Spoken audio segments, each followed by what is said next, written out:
Okay, hello everybody, and we're going to close off our class with a brief discussion about microbial diseases of the nervous system. This is no more than a brief survey of a few of the infections that are most common. So um, just to quickly go over the anatomy of the central nervous system itself. Remember that the brain, of course, is housed in the skull. The spinal cord is housed in the spinal column. And between the bone itself, the protective bony coverings, and the neural tissue itself underneath, there is a space which is lined by the meninges. Now, those are membranes. They're serous membranes. They are the cells are tightly joined together to form a strong membrane. This the outer membranes here are of a complex structure, consisting of actually one very thick membrane structure called the dura mater, then a thinner structure called the arachnoid, and then a space, and then lining the brain tissue itself and the spinal cord tissue as we go down into the spine is the pia mater. That's the thinnest of all of these membranous structures. And these together are called the meninges. And they extend all the way around the brain and then down the spinal cord to line the spinal cord. And between them, there is a fluid-filled space. And that fluid-filled space is contiguous with the interior of the brain. There are vesicles, huge vesicles inside the brain, which are also filled with fluid. This fluid is kept moving by ciliated epithelium, and the fluid is the cerebrospinal fluid. Cerebrospinal because it surrounds the brain itself, but it also surrounds the spinal column and extends through the spinal column.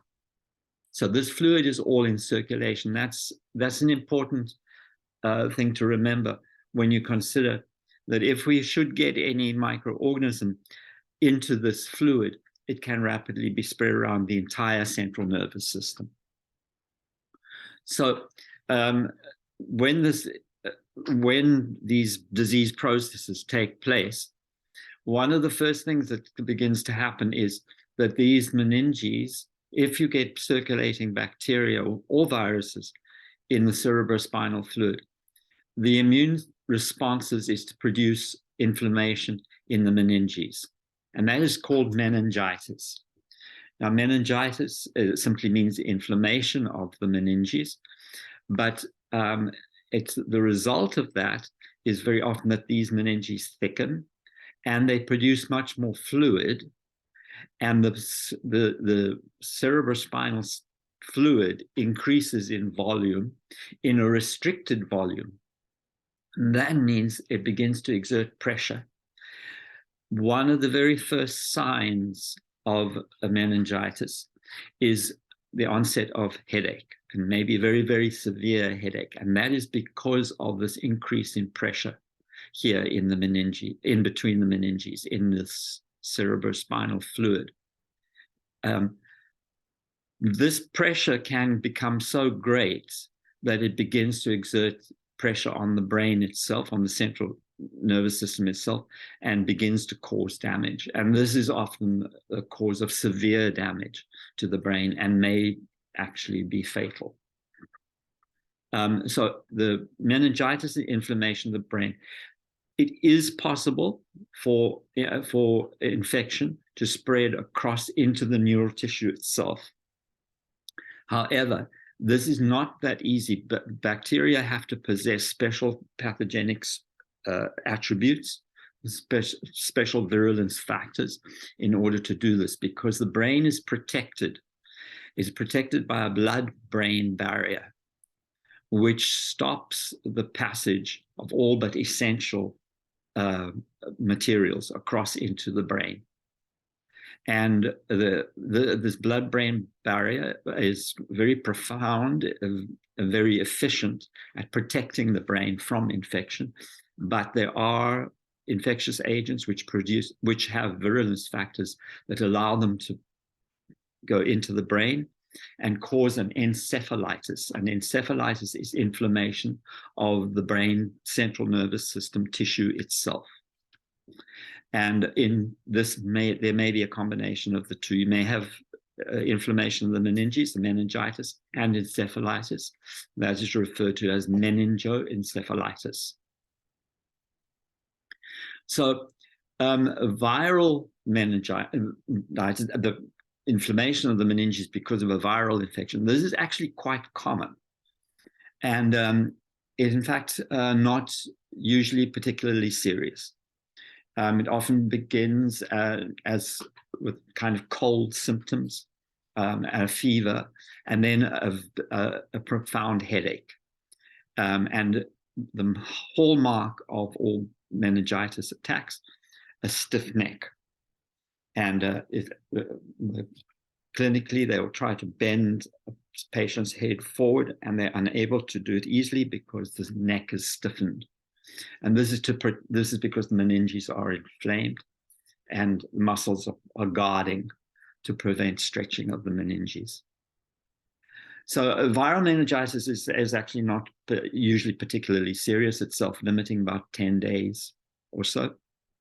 And often people don't even seek treatment for it. They don't really realize what they have. They just think they've got a bad flu or something like that with aches, muscle pains, and they think that the stiff neck and everything is because of that. Bacterial meningitis, however, is extremely serious, and it always is, and needs emergency treatment once is realized that people are severely ill. Bacterial meningitis caused by bacteria passing into the cerebrospinal fluid, resulting in inflammation of the meninges. And again, the onset varies, but often it may look like the onset of a flu, like prodromal phases of a cold or flu. People develop a headache, a fever, and a stiff neck. But in case of bacterial meningitis, this proceeds to nausea and vomiting, which are the classic symptoms of pressure being exerted on the brain itself. And that may proceed to convulsions and coma, and it frequently does. This is a critically dangerous, clinically dangerous situation. And the death is both from the inflammation of the brain, of the meninges, the pressure on the brain, etc.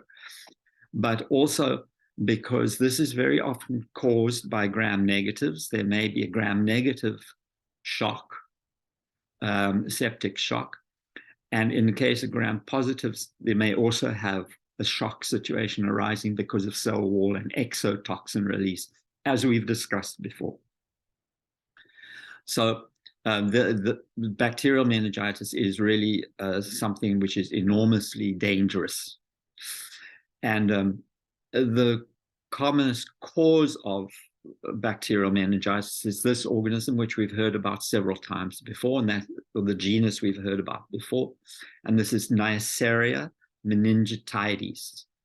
Neisseria meningitis arises from the passage of Neisseria bacteria from the nose across the nasal septum and into the blood vessels leading to the brain, and passage then into the cerebrospinal fluid. The exact reasons why it does this are absolutely not clear, because Neisseria meningitidis is a common member of the normal nasal flora. And can be recovered in many, many people, about 40% of people. It's very, very distinctive because it's one of the very few gram-negative cocci, and it occurs in these diplococci. Not all the time, but it has these distinctive diplococci that commonly occur. And as soon as a clinician sees gram-negative diplococci, the alarm bells go off, because that is Neisseria in whatever clinical situation it is. In genitourinary infections, when we see gram-negative cocci like this, immediately think of Neisseria, gonorrhea. This is another species. This is Neisseria meningitidis, commonly found in the nasal passages, so it can occur quite frequently that it will pass across the nasal passages and then into the brain.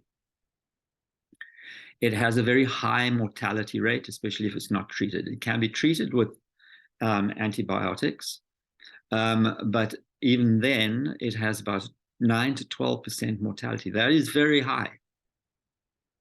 And if it without antibiotic therapy, up to 80% mortality. That's why I say it's such a clinically significant occurrence. Once an infection begins, then people may actually have bacteremia. It may circulate through the body, and they may actually also have some signs which might look like a cold. They may cough, sneeze, etc. And unfortunately, it can be contagious under certain circumstances. And so you get outbreaks of bacterial meningitis in student dorms, military barracks, those sorts of things. But there is a vaccine which you can have, and which gives pretty good protection against most of the strains of Neisseria meningitidis that would cause the disease. So here, this is what it looks like in our nasal passages. It actually colonizes the nasal mucosa. Normally it causes no problems, but then for some reason not clear, it penetrates the nasal mucosa and crosses over into the bloodstream and is conducted straight to the brain from the nose. So it spreads widely through the cerebrospinal fluid. So one of the diagnostic techniques is to do a lumbar puncture on anybody who presents with a headache, stiff neck, and fever. They would usually do a lumbar puncture just to check and see if there are bacteria in the cerebrospinal fluid. And as soon as you see this, all of the emergency buttons are pressed, because these are gram-negative cocci circulating in the cerebrospinal fluid, a classic symptom of bacterial meningitis due to Neisseria meningitidis. The meningitis, the bacterium may also spread into the brain tissue itself and cause an encephalitis. But the meningitis on its own is extremely dangerous because it causes a very, very profound response against the bacteria, immune response against the bacteria. There is another member of the microflora of the nose, which can do much the same thing. This is Haemophilus influenzae. We've heard about Haemophilus influenzae already. It's a member of the microflora of the nose. It's again a gram-negative. It's an aerobic bacterium, and it's commonly found in the nose and throat. But it can enter the bloodstream and under different circumstances cause disease of varying kinds. The simplest presentation of Haemophilus influenzae disease is that it produces a very, very painful sore throat after influenza or something like that. But it can enter the bloodstream and cause a variety of other diseases. And it causes a very powerful reaction from the immune system because of the capsule proteins, the antigens in the capsule. So Haemophilus influenzae, the meningitis, results when these bacteria pass from bacteremia, or general circulation around the body, into the cerebrospinal fluid and inflame the meninges. And this is mostly in children. So in infants and very young children, they are much more susceptible to Haemophilus influenzae meningitis. And this may, again, in nurseries, in hospital nurseries, those sorts of situations, it may be almost epidemic. But there is a very good vaccine, the Hib vaccine, Haemophilus influenza B vaccine, Haemophilus influenza B vaccine. And it's that is very protective, at least for the duration of infancy. And in adults, it's very seldom seen. Haemophilus influenza meningitis is seldom seen in adults. But overall, Haemophilus influenza accounts for about 45% of bacterial meningitis cases. So but that is largely isolated to the very young. Also, maybe the very old. I'm not entirely sure, but I would suspect that also in very elderly people whose immune systems are less functional. Now, there are numerous other bacteria that can cause meningitis as well. Streptococcus pneumonia, our old friend, we hear about over and over and over again. Streptococcus pneumonia may also do so, as may some other streptococci as well. Okay, so those leave aside the actual infection and inflammation of the tissues of the central nervous system. Let's have a look at another situation, but now entirely different.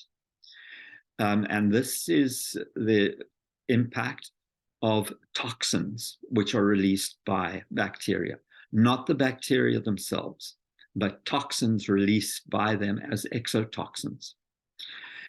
And this is one that you should already have some familiarity with. And this is the disease of tetanus. And tetanus is caused by the organism Clostridium tetani. The Clostridia are all obligate anaerobes. They disseminate by production of spores. The spores can be present in soil, in the air. They can be disseminated very, very widely.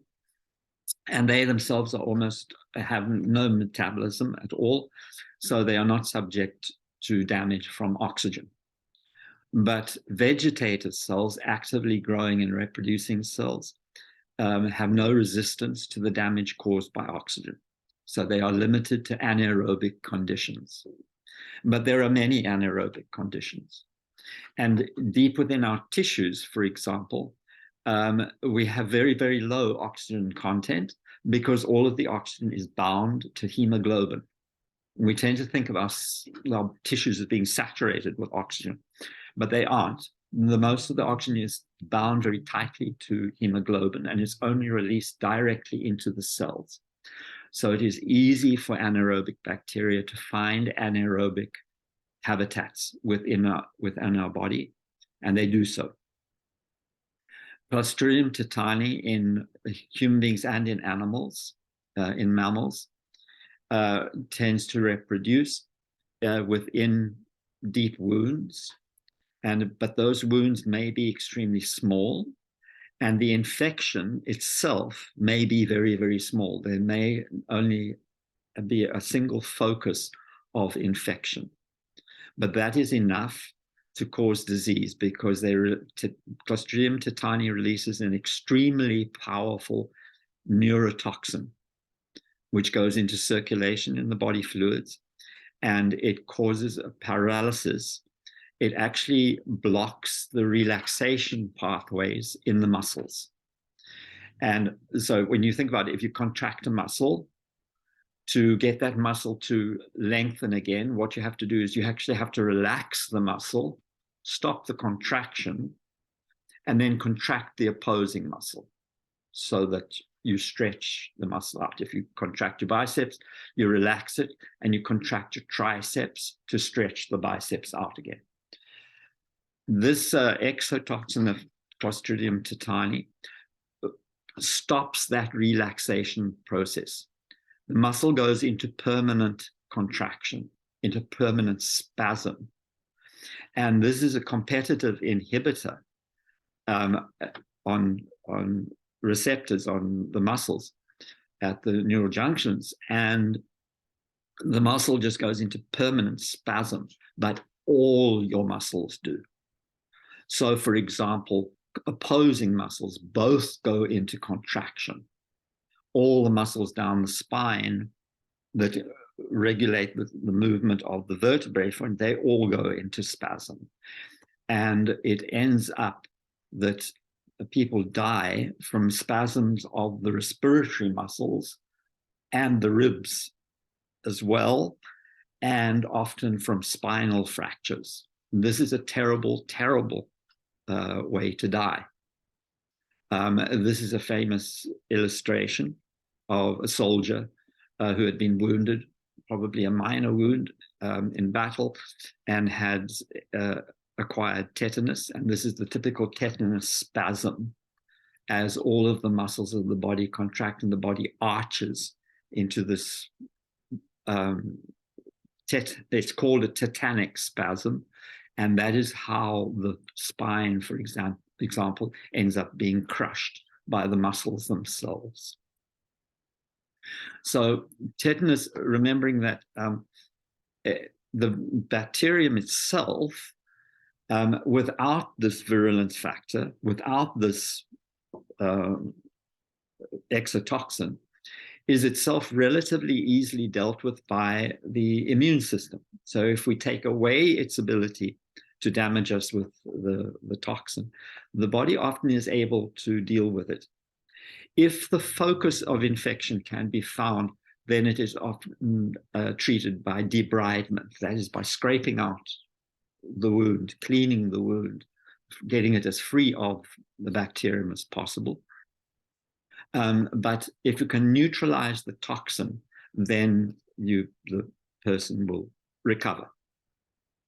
And of course, there's one way that it is to, if somebody has active tetanus, they're often treated with antibodies to the toxin, and that is by immune globulin.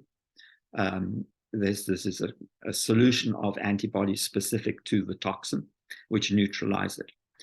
But this is a reason we have tetanus injection frequently. The tetanus vaccination lasts for about 10 years or so, so you should have it done regularly, remembering that even a small wound can result in infection with Clostridium tetani. The first tetanus injection is given when you're in infancy, because it's included with your diphtheria and pertussis vaccination. And so it's the tetanus vaccination is not a vaccination against the bacterium. The tetanus vaccination is against the toxoid, that is the circulating toxin released as an exotoxin by the bacteria. This used to be incredibly common. It was very, very common in farm workers, for example, in children. The bacterium itself occurs widely in soils. Traditionally, it is associated with cattle dung and that sort of thing. Whether it has particularly high numbers in that, I don't really know. But any source of environmental contamination of a wound has the risk that it could produce a Clostridium infection. And that is why, if you do even have a minor wound and you're not sure when you last had your tetanus vaccination, it's a very good idea to go and have a tetanus toxoid vaccination. So it's Clostridium tetani's close relative is Clostridium botulinum. And Clostridium botulinum, let me just point out, by the way, before I go on, have a look at the spores here. This is the same kind of spore stain that you did in lab. The red cells here are the vegetative cells, and here at the end you can see the green spores. Very typically for Clostridium tetani, it's right at the very end, by a little bobble, like a lollipop at the end of the cell, like that. In case of Clostridium botulinum, the spore lies a little way back from the end of the cell, but in the vegetative cell there. So Clostridium botulinum, again, it's a gram-positive. obligate anaerobe, and it grows very vigorously in rich nutrient, but it only grows in neutral conditions. It does not grow in acid conditions. And again, disease is caused not by the bacterium itself, but by the exotoxins that it releases. And this also produces a paralysis, but this time it's not the paralysis is not that contractive, spasmodic paralysis. It is a flaccid paralysis. It prevents the muscles from being able to contract. And again, it blocks the release of a neurotransmitter called acetylcholine. And people die eventually as a result of respiratory failure, as the muscles gradually paralyze. The classic way to acquire the toxin is to ingest it in food. And so picture this situation where, especially in early days of canning of food, canned food lasts because it is kept in a totally anaerobic environment, and hopefully before the can is sealed, it is sterile and all bacteria have been eliminated, and there's no oxygen inside, so the food doesn't spoil by being oxidized, and so the can can last and last and last. In the early days of canning, their sterilization techniques were not always that good, and as a result, sometimes they would include Clostridium spores. And Clostridium spores are extremely resistant to heat. So they would resist the sterilization. And then when the can was sealed, where they were in a rich nutrient and in a totally anaerobic environment, and they would grow vigorously. And as a result, would release Clostridium toxin into the food, and then people would ingest the food. Now, there are a couple of things to understand. First of all, Clostridium botulinum does not grow in an acid environment. So canned tomatoes, those sorts of things, are safe. You won't get Clostridium in those. Secondly, if food is heated properly up to boiling point, this toxin actually breaks down. And so cooked food that is cooked well, would destroy the Clostridium toxins. But the classic thing was when people used canned beans or similar products, which they would use in a salad or cold, or just warm up, not actually get them to a high temperature before they ate them, and would then suffer from Clostridium intoxication.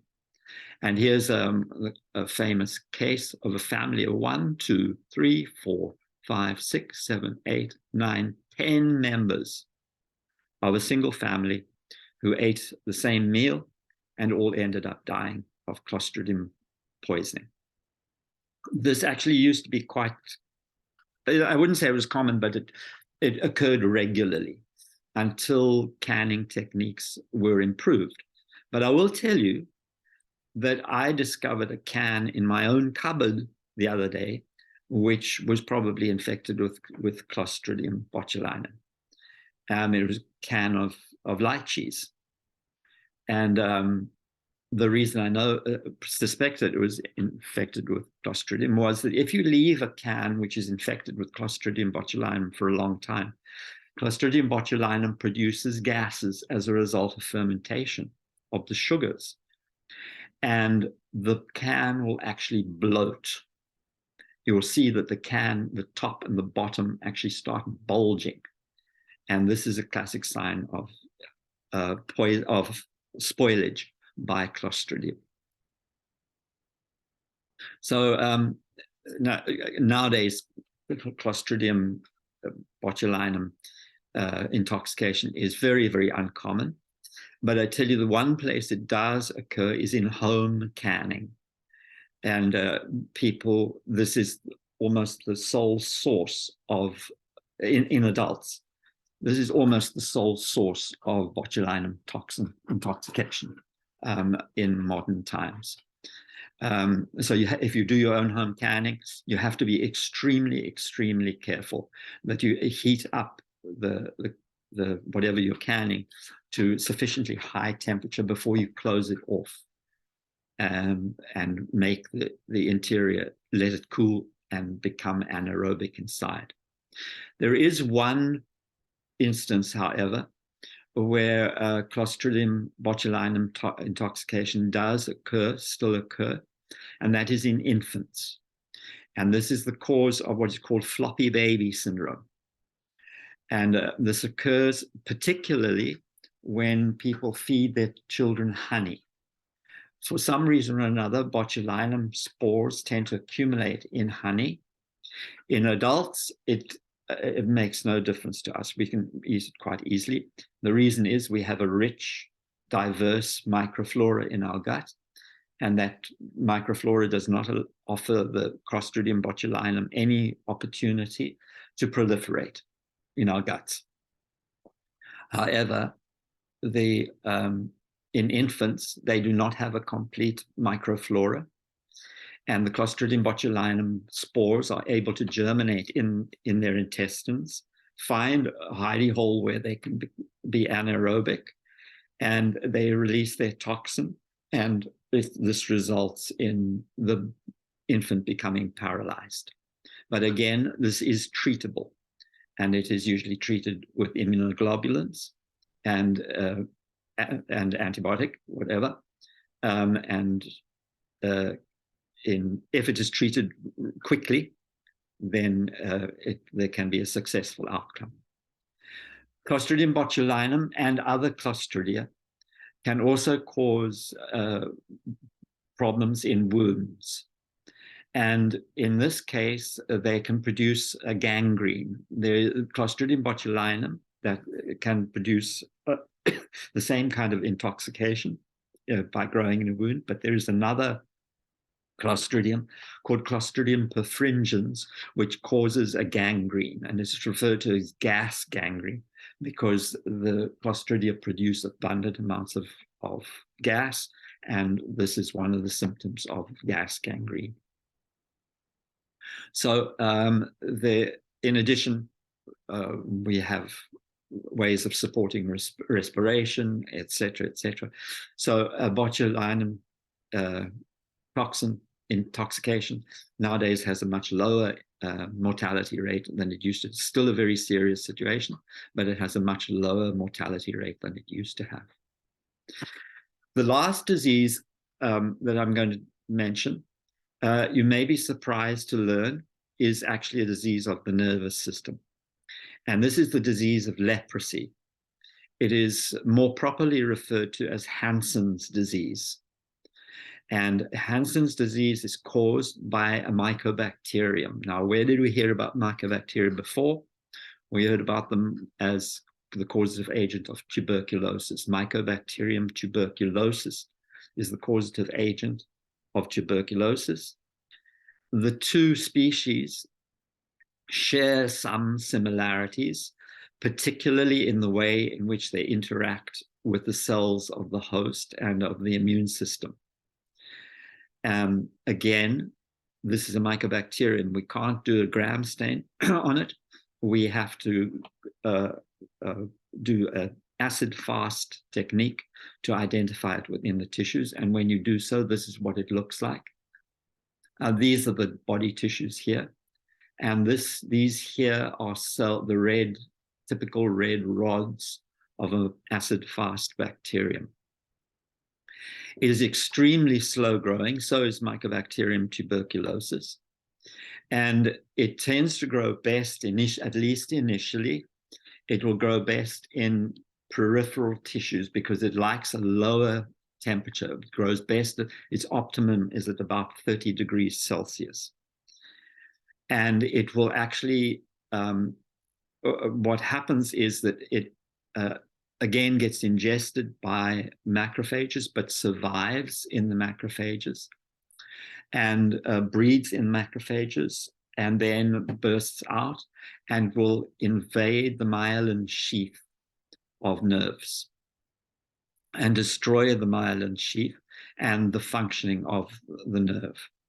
And what happens is then that the person will begin to develop symptoms, a loss of sensation of the tissues in the periphery, toes, fingers, nose, and sometimes ears, if it spreads, as it begins to spread systemically. And the loss of sensation in the periphery, and also the beginning of tissue damage combine to result in gradual loss of tissue at the ends of the fingers, and then deformation of the fingers, toes, and other parts of the body where the bacterium is actively breeding. So that is when that happens, the starting phases are called a neural or tuberculoid form of tuberculosis, of leprosy, and that is the loss of sensation as the nerves become damaged. But at that stage, the early stage, it can be kept in check, and it may, in fact, sometimes be kept in check for somebody's entire lifespan. The immune system may be able to wall it off in similar way to the way it did with tuberculosis. The macrophages begin to cluster around areas of infection and effectively isolate them. But if they break out, then it proceeds to the lepromatous or progressive stage of tuberculosis. And this is when we begin to see disfiguring growth all over the body as the tissues become damaged, and especially as the nerves become damaged and the regulation of tissue growth is affected. Then the disease begins to have obvious signs of deformation, which we kind of think of as being typical of leprosy, but it's actually not, because many people do not progress that far, and it becomes limited. In the United States today, only about 100 cases per year, and most of them brought in from outside. But the disease nowadays is treatable. In the old days, they would take people who were suffering from Hansen's disease and force them to live in remote areas far away from people that they could infect. This was a dreadful period of in America's history where leper colonies were set up. But that has been the traditional way to treat skin diseases since very ancient times. People were very scared of skin diseases because they have the tendency to cause such disfigurement, and they tended to roll all skin diseases into one. Somebody suffering from erysipelas, for example, which is a streptococcal infection, but which may be chronic and somewhat disfiguring. They would see little difference between that and full-blown leprosy, where people were losing digits and had hideously deformed faces. They would think that the one could lead to the other, and so they would isolate people. And the dreaded skin diseases of the Bible were not all leprosy. Some of them certainly were, but not all of them were leprosy. Nowadays, it is treatable. People do not have to be isolated. In fact, within very short time of beginning antibiotic treatment, people can circulate normally. It's not very infectious anyway. You need pretty constant contact, as with tuberculosis. You need pretty constant, intimate contact in order to acquire the disease. So these are typical skin lesions there. This is just the early stages of the disease. It's being kept in check, but this patch of tissue may have loss of sensation, and these very often will occur on the digits, for example. But this is lepromatous or progressive leprosy, and you can see that this person has lost much of their thumb, and I can't quite see them, but probably digits as well. As the tissue is damaged, it also loses sensation and basically just gets worn away. Okay, so that is that. I hope that last little bit is clear, and I wish you all luck. I will put up the study guides as soon as I can, and I wish you all luck, and I'll see you on Monday.